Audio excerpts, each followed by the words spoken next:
It's Wednesday night, April 22nd, 6:30 p.m. My name is Jeff Struker. I am from Two Cities Church, and I just want to thank you for joining us tonight.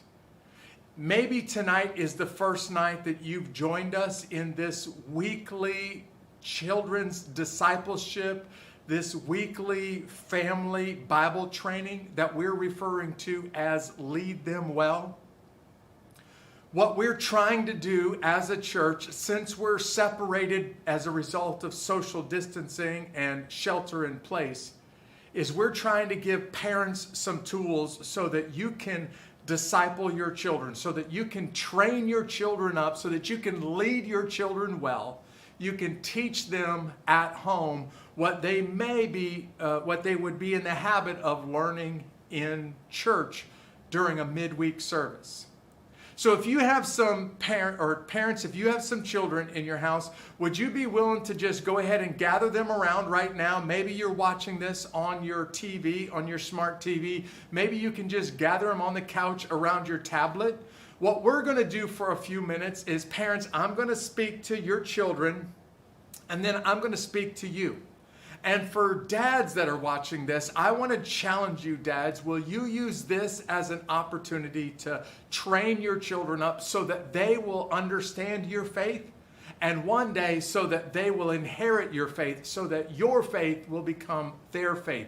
That's what we mean by leading them well. They need to see mom and dad's faith before they ever show mom and dad's faith. This is week 2 of our nightly or weekly family Bible training. Last week, our first session ever, we started with what theologians refer to as theology proper. This is understanding who our God is. And last week, we gave you a memory verse, asked you to memorize that verse. That memory verse referred to God as Spirit. I hope by now you can repeat that memory verse, children, to your parents. I hope you've had a chance to get on a closed Facebook group and repeat that memory verse to other family members or other friends of yours. Last week's memory verse was designed to help us understand that God doesn't have a physical body like we do.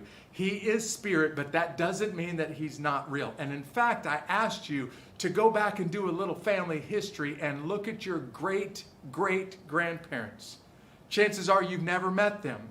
You've never touched their physical bodies, but that doesn't mean that they aren't real. Well, tonight, we're going to follow in the whole pattern of theology proper. We're going to learn a little bit more about our God. And tonight we're going to get a little bit more specific about who our God is. So that on week 1, we realized that he's spirit, that we can't touch him, we can't see him with our eyes, but that doesn't mean that he's not real. Tonight we're going to learn a little bit more about the nature of our God. And the memory verse that I want to give you tonight comes from the Old Testament. It comes from the prophet Jeremiah. In fact, I'm going to put this verse for you on the screens. And then, like we learned last week, if you're going to memorize this verse, I want to ask you to say the book, chapter, and verse first. Repeat the verse, and then after you're done, say the book, chapter, and verse again. You're saying the book, chapter, and verse twice just to be able to commit it to memory. Verse 17. And Jeremiah the prophet in chapter 32 describes our God, and he says it this way. Jeremiah 32:17. O Lord God, you yourself have made the heavens and earth by your great power and by your outstretched arm. Nothing is too difficult for you. Jeremiah 32:17. I want you to memorize this verse.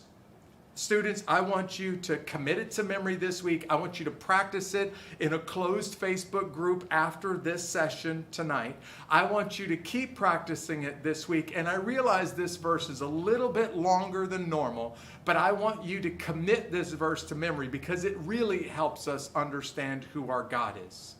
You see, what this verse teaches us about our God is his greatness. It says that he is the God who has made the heavens and the earth. He is a maker, a creator God. But it also talks about his strength. You see, this by your outstretched arm is a phrase that the Bible uses to refer to God's power, the power that we would use when somebody flexes their muscle. And then just to drive this point home some more, Jeremiah wants to make sure that we understand this. God is so powerful, God is so great that there is nothing that is too difficult for him. So let's try this again. I'm going to recite the verse verbatim. Jeremiah 32:17. O Lord God, you yourself made the heavens and earth by your great power and with your outstretched arm. Nothing is too difficult for you. Jeremiah 32:17. Students, children, I want you to commit this verse to memory. I want you to work on it this week. I want you to repeat it to your friends. I want you to repeat it to your brothers or sisters if you have any. I want you to repeat it to mom or dad. And in just a few moments, when we get into a closed Facebook group, I want you to repeat it to others in that group. But parents, this is not just for your children. This is for you. So now, parents, I want to give you some homework that you can work on with your children. Maybe your children are young. I'm going to give them an assignment that you can work on with them this week. Maybe your children are a little bit older. I'm going to give you an assignment to give to your older children that you can work on this week. Both assignments are designed to help you as a parent teach your children about our God's greatness, about our God's strength, about who our God is. So if you have young children, here's the thing that I would like you to sit down and to help your young children with. Ask them to start to think about all of the things that they know about God. Then ask them to write it out on a list. Ask them to try to answer 2 questions with as many answers as possible. And parents, you steer them as they write the answers down. Tell them to make a list about all of the things they know about God, and by answering these 2 questions. First, who is God? If they were to try to describe who God is, what are the words that your young children would use to describe God? The second question may help make it a little bit more specific. What is God like? And ask your young children to use words, their own words. Make sure that they're understanding it in their own language, in their own words, at their own age. But ask them to think about what words would they use to describe who God is or what God is like. And parents, over the course of this week, would you work on this as kind of a children's family Bible training project for this week?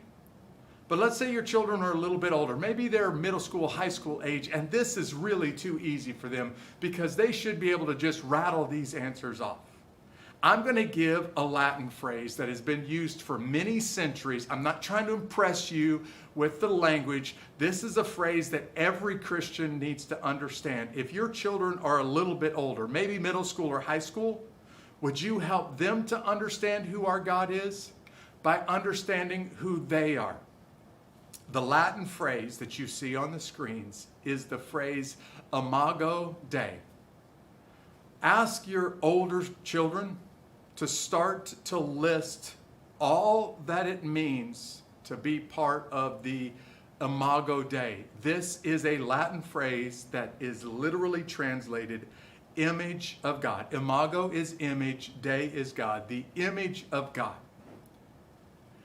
The reason why you're asking your children to start to write down image of God language is because God is our creator, and God has put his nature, his character, his image into human beings. So what I want you to ask your older children to do is to go back and to look into the Bible. Look at Bible passages that describe our God, and then see where those passages would also be true of us. Of course, we don't have all power, but we do have some power. We don't have all knowledge like our God does, but we can understand some things. We are not always good like our God is, but we have the ability to understand the difference between good and evil. This is what makes human beings created in the image of God. So parents, if you have young children, ask them to just write out a list of who our God is and what he's like. If you have older children, ask them to go do some Bible study now. Ask them to understand who they are, and as they understand who they are, what makes human beings unique and different, because we are part of the Imago Dei, we are created in the image of God. The better that they understand who they are, the better that they can understand who God is. I hope this week you as a family have a few minutes to sit around the dining room table, to sit around the living room, to sit in the backyard, and to have some deep conversations about who our God is. And parents, I hope this lesson, this family Bible training today has given you a few tools to help you hand your faith off to the next generation, to your sons and daughters. I hope you're having a great day. God bless you. And after we close this broadcast, it's time for you to get together in a closed Facebook group. That link will be available on this page on Facebook and YouTube. It's your opportunity to get together in a closed Facebook group and to discuss what we've just talked about in lesson 2 of Family Bible Training.